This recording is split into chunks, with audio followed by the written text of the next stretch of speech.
Iran আক্রমণ করে আইনি জটিলতায় ট্রাম্প ভবিষ্যৎ কি? ১ মিনিটে খামেনিসহ ৪০ শীর্ষ ইরানি কর্মকর্তার মৃত্যু ঘটে। ইসরায়েলি সামরিক স্থাপনা লক্ষ্য করে একঝাঁক ক্ষেপণাস্ত্র ছুড়ল ইরান। ইরানে রাষ্ট্র ক্ষমতার উচ্চাকাঙ্ক্ষী রেজা পাহলভি। নেতানিয়াহুর যুদ্ধ লড়ছেন ট্রাম্প। ইরানের ওপর হামলায় ফায়দা কেবলই ইসরায়েলের।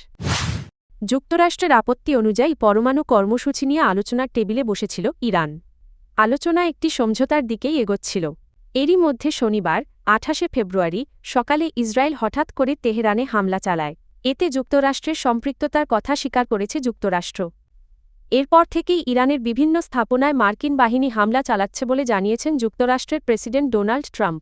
এতে প্রশ্ন উঠেছে, কংগ্রেসের অনুমোদন ছাড়াই এই সামরিক অভিযানের মাধ্যমে ট্রাম্প কি যুক্তরাষ্ট্রের সংবিধান লঙ্ঘন করছেন? আইন বিশেষজ্ঞরা বলছেন, কংগ্রেসের অনুমোদন ছাড়া ইরানের বিরুদ্ধে নতুন সামরিক অভিযান শুরু করার ক্ষেত্রে প্রেসিডেন্টের সাংবিধানিক ক্ষমতা নিয়ে গুরুতর সংশয় রয়েছে, বিশেষ করে যদি এই সংঘাত দীর্ঘমেয়াদী রূপ নেয়। এর আগে গত গ্রীষ্মে ইরানের পারমাণবিক স্থাপনায় মার্কিন বোমা হামলা এবং চলতি বছরের জানুয়ারিতে ভেনেজুয়েলার প্রেসিডেন্ট নিকোলাস মাদুরোকে সামরিকভাবে আটক করার ঘটনার মতো পদক্ষেপগুলো নির্বাহী ক্ষমতার সীমা নিয়ে বিতর্ক সৃষ্টি করেছিল। ইরানের বিরুদ্ধে পরিচালিত অপারেশন রোরিং লায়নের প্রথম দফার হামলায় মাত্র ১ মিনিটের মধ্যে ৪০ জন শীর্ষ ইরানি সামরিক কমান্ডার নিহত হয়েছেন বলে দাবি করেছে ইসরায়েলের প্রতিরক্ষা বাহিনী আইডিএফ। রোববার ১ মার্চ দেওয়া এক বিবৃতিতে আইডিএফ জানায়, এই অভিযানকে ইরানের নেতৃত্বের পক্ষ থেকে সম্ভাব্য হুমকির বিরুদ্ধে একটি পূর্ব প্রস্তুতিমূলক আঘাত হিসেবে দেখা হচ্ছে। আইডিএফের দাবি অনুযায়ী অভিযানের শুরুতেই তেহরানের একাধিক স্থানে একযোগে বিমান হামলা চালানো হয়। সে সময় ইরানের শীর্ষ নিরাপত্তা নেতৃত্বের ৭ জন সদস্য একই স্থানে অবস্থান করছিলেন। নির্ভরযোগ্য গোয়েন্দা তথ্যের ভিত্তিতে সমন্বিতভাবে এই হামলা পরিচালিত হয় বলে জানানো হয়েছে। পরবর্তীতে আইডিএফ নিশ্চিত করে ইরানের সশস্ত্র বাহিনীর প্রধান হিসেবে দায়িত্ব পালনকারী মেজর জেনারেল আব্দুল রহিম মোসাভি নিহতদের মধ্যে রয়েছেন। প্রতিবেদন অনুযায়ী ইরানের শীর্ষ রাজনৈতিক ও সামরিক নেতারা শনিবার সকালে তেহরানের একটি সরকারি কম্পাউন্ডে বৈঠকে বসবেন। এই তথ্য আগেই জানতে পেরেছিল সিআইএ। যুক্তরাষ্ট্র ওই গোয়েন্দা তথ্য ইসরায়েলের সঙ্গে ভাগ করে নেয় বলে দাবি করা হয়েছে। ইরান ইসরায়েল ও যুক্তরাষ্ট্রের যৌথ হামলার পর পাল্টাপাল্টি আক্রমণ অব্যাহত রয়েছে। প্রতিশোধমূলক অভিযানের অংশ হিসেবে ইরান সরাসরি ইসরায়েলের পাশাপাশি উপসাগরীয় আরব দেশগুলোতে যুক্তরাষ্ট্রের স্বার্থসংশ্লিষ্ট স্থাপনাগুলোকে নতুন করে লক্ষ্যবস্তু করছে। এরই ধারাবাহিকতায় রোববার ১ মার্চ ইসরায়েলি সামরিক স্থাপনায় একযোগে ক্ষেপণাস্ত্র ও ড্রোন হামলা চালিয়েছে Islamic revolutionary guard corps IRGC এক বিবৃতিতে জানায়, নতুন প্রতিশোধমূলক হামলার অংশ হিসেবে জায়নবাদী শাসনের সামরিক স্থাপনাগুলোকে লক্ষ্য করে এই আঘাত হানা হয়েছে। একই সঙ্গে ফিলিস্তিনে ইসরায়েলের দখলকৃত ভূখণ্ড এবং মধ্যপ্রাচ্যে অবস্থিত মার্কিন সামরিক ঘাঁটিগুলোর বিরুদ্ধেও ক্ষেপণাস্ত্র ও ড্রোন ব্যবহার করা হয়েছে। বিপ্লবী গার্ড বাহিনীর দাবি এটি তাদের চলমান প্রতিশোধমূলক অভিযানের ষষ্ঠ ধাপ। এই হামলার মধ্য দিয়ে তেহরান স্পষ্ট বার্তা দিয়েছে যে ইরানের বিরুদ্ধে সামরিক পদক্ষেপের জবাব আঞ্চলিক পরিসরে আরও বিস্তৃত হতে পারে।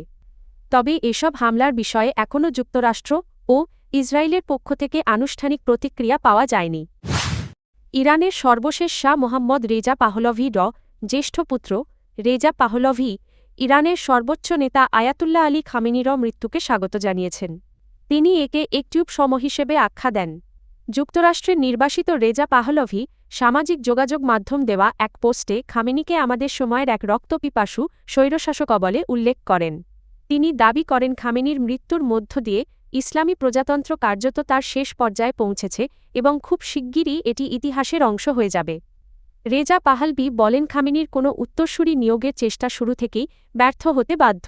তিনি ইরানের জনগণের উদ্দেশ্যে বলেন, এটি একটি জাতীয় উৎসবের সূচনা হতে পারে, তবে লড়াই এখনও শেষ হয়নি। একই সঙ্গে তিনি ইরানের ভবিষ্যৎ নেতৃত্বে ভূমিকা রাখার উচ্চাকাঙ্ক্ষার ইঙ্গিত দেন। বিশ্লেষকদের মতে বিশ্বজুড়ে বিরোধী বিক্ষোভকারীদের অনুপ্রাণিত করতে সক্ষম হলেও রেজা পাহলভি কোনো সর্বসম্মত ঐক্যবদ্ধ নেতৃত্বের প্রতীক নন, বরং তিনি একটি বিতর্কিত রাজনৈতিক চরিত্র। ২০২৬ সালের মে মাসে মধ্যপ্রাচ্য সফরের সময় আঞ্চলিক নেতাদের সামনে দাঁড়িয়ে মার্কিন প্রেসিডেন্ট ডোনাল্ড ট্রাম্প যুক্তরাষ্ট্রের পররাষ্ট্রনীতিতে এক নতুন যুগের ঘোষণা দিয়েছিলেন। সে সময় তিনি প্রতিশ্রুতি দেন ওয়াশিংটন আর কোনো দেশের অভ্যন্তরীণ শাসন ব্যবস্থা পরিবর্তন বা জোরপূর্বক দেশ পুনর্গঠনের পথে হাঁটবে না। তখন নিজের যুদ্ধবাজ পূর্বসূরিদের সমালোচনা করে ট্রাম্প বলেন তথাকথিত দেশ নির্মাতারা বাস্তবে ধ্বংসই বেশি করেছেন এবং এমন সমাজে হস্তক্ষেপ করেছেন যেগুলো তারা নিজেরাও পুরোপুরি বোঝেন না। তবে 1 বছরেরও কম সময়ের মধ্যে সেই অবস্থান থেকে সরে এসে ট্রাম্প ইরান-এর বিরুদ্ধে সর্বাত্মক হামলার নির্দেশ দেন। এই অভিযানের লক্ষ্য হিসেবে তিনি দেশটিতে স্বাধীনতা ফিরিয়ে আনার কথা বলেন। সমালোচকদের মতেই অবস্থান ট্রাম্পকে সাবেক মার্কিন প্রেসিডেন্ট জর্জ ডব্লিউ বুশ এর নিও কনজারভেটিভ বা হস্তক্ষেপমূলক নীতির কাছাকাছি নিয়ে গেছে, যে নীতির জন্য রাজনৈতিক ক্যারিয়ার জুড়ে বুশকে কঠোরভাবে সমালোচনা করেছিলেন ট্রাম্প নিজেই।